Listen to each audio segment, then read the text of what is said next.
the thought police are standing on the sidelines. A lot of broadcasters very frightened to do anything fairly controversial, and lots of newspapers frightened to do anything too controversial as well. It affects your career, does it? I mean, Laurence, has it affected your career at all?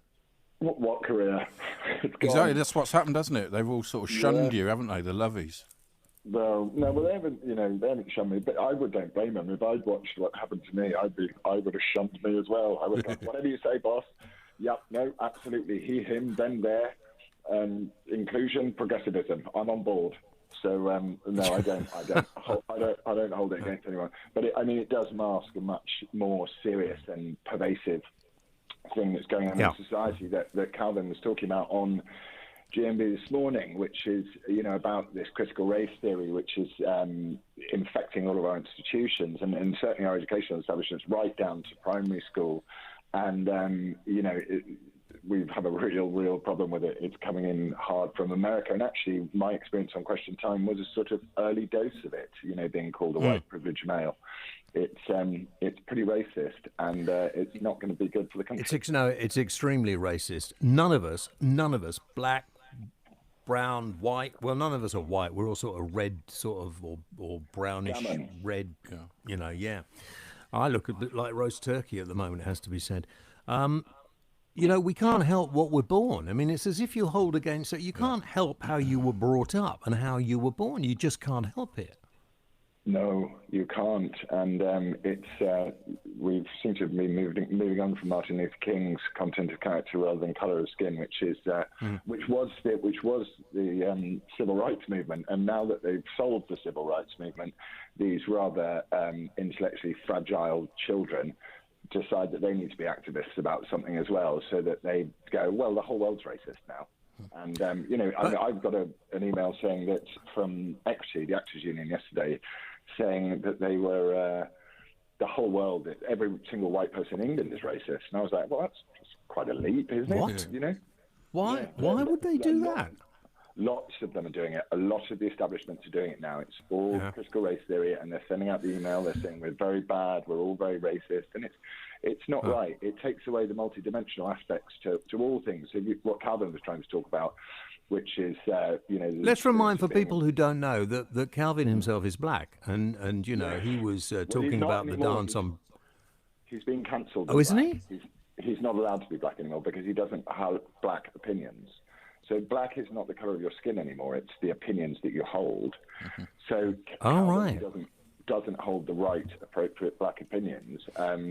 Someone actually on Twitter said that they would beat the blackness into him, and it was very, very awful. And all he was really saying was, "This is a lovely and tolerant country," but you can't say that to people who put systemic racism at the front of everything, because it doesn't allow you to have nuanced chat.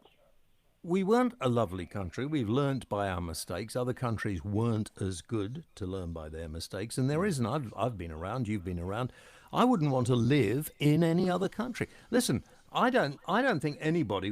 Certainly the way some American police officers have been behaving recently is absolutely appalling. And I don't want anyone to think that any of us are supporting what we've seen. Nobody is supporting that.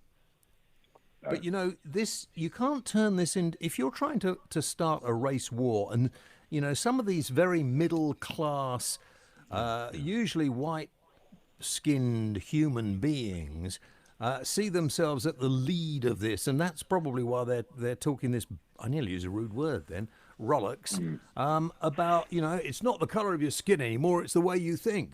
Yeah, well, they've been infiltrated, haven't they? All these organisations like Black Lives Matter and Extinction Rebellion have been infiltrated by sort of left-wing sort of Marxists, haven't they? And they've got other agendas.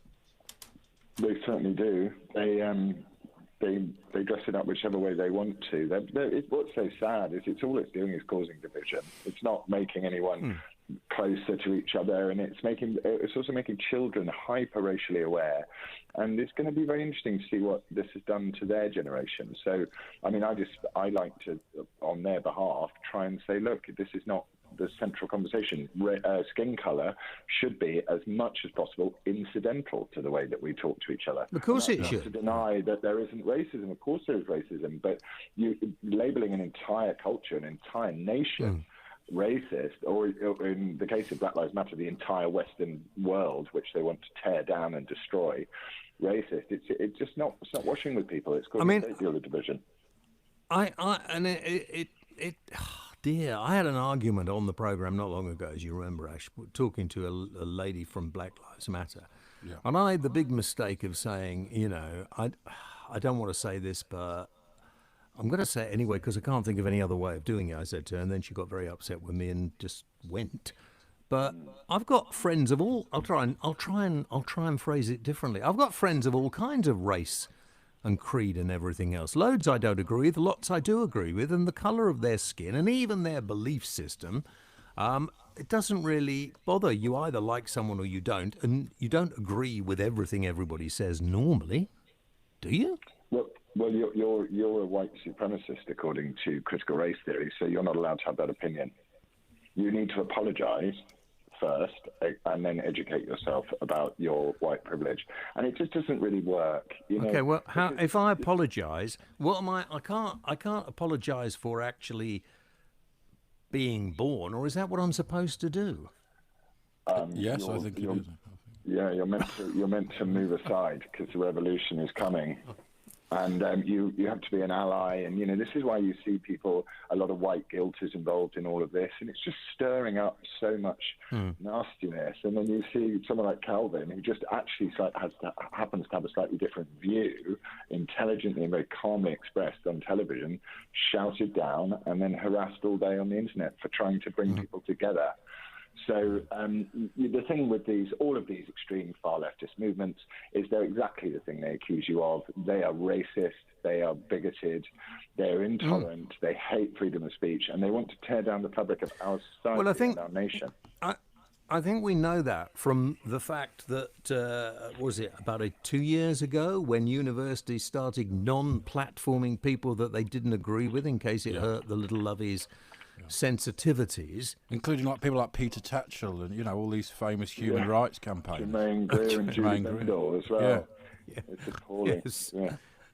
I mean, I back in the day when I was very famous, I used to be invited to go and take debates at places like Oxford and Cambridge, and they were always great fun. And you could wind the so-and-sos up, and they enjoyed it. They would come back. You don't learn without disagreement. No, but now they'll say it traumatises them, so you can't do it. Yes, well, that says something about the parents as well, doesn't it? If your child is traumatised by a different view. But, I don't think that these people represent a vast proportion of the population. I think they're a really angry bunch of activists, and the population, by the by, generally are doing what I'm doing tonight, feeding their kids, making sure their homework is done and getting them off to school. These mad, insane movements are not what we've signed up for. So I think that it's pretty much time. I know we keep talking about the silent majority. I think it's about time the silent majority started to become a louder majority. But it's not just these call us if you're call us if you're a member of the silent majority. 034449911000. Speak out now, because you can only be bullied, and that's what it is. Bullying, and everybody's against that at the moment. So a lot of these people who are very right on and very sort of they're bullies.